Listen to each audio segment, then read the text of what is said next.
Pemerintah mulai menetapkan tata kelola dana desa secara ketat. Langkah ini tertuang dalam Peraturan Menteri Keuangan Nomor 81 Tahun 2025. Akibat kebijakan pemerintah, puluhan desa di Kabupaten Kerinci dan Kota Sungai Penuh tidak bisa cairkan dana desa non-earmark.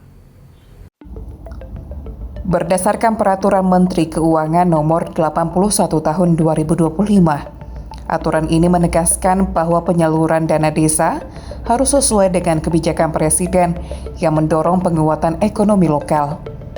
Kasibang Kantor Pelayanan Perbendaharaan Negara atau KPPN Sungai Penuh, Lucy Winanda Restu, menyampaikan dana desa itu ada dua jenis, yaitu dana desa non-earmark dan dana desa earmark.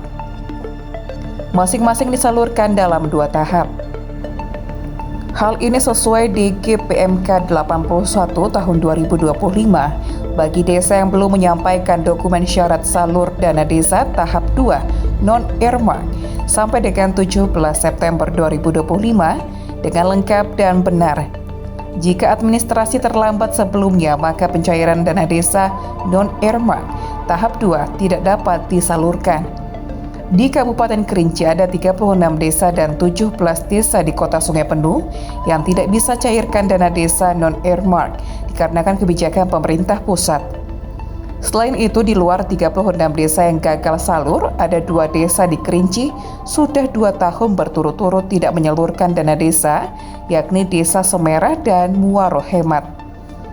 Diketahui, dana desa earmark digunakan untuk 7 sektor, yaitu BLT maksimal 15%, dukungan program ketahanan pangan 20%, penguatan desa yang adaptif terhadap perubahan iklim, peningkatan promosi dan penyediaan layanan dasar kesehatan skala desa, termasuk stunting, pengembangan potensi dan keunggulan desa, pemanfaatan teknologi dan informasi untuk percepatan implementasi desa digital, pembangunan berbasis padat karya tunai, dan penggunaan bahan baku lokal, program sektor prioritas lainnya di desa, dan masih bisa disalurkan kecuali 1 desa di Kerinci batas akhirnya 22 Desember 2025. Sedangkan dana desa non-earmark tidak ditentukan penggunaannya.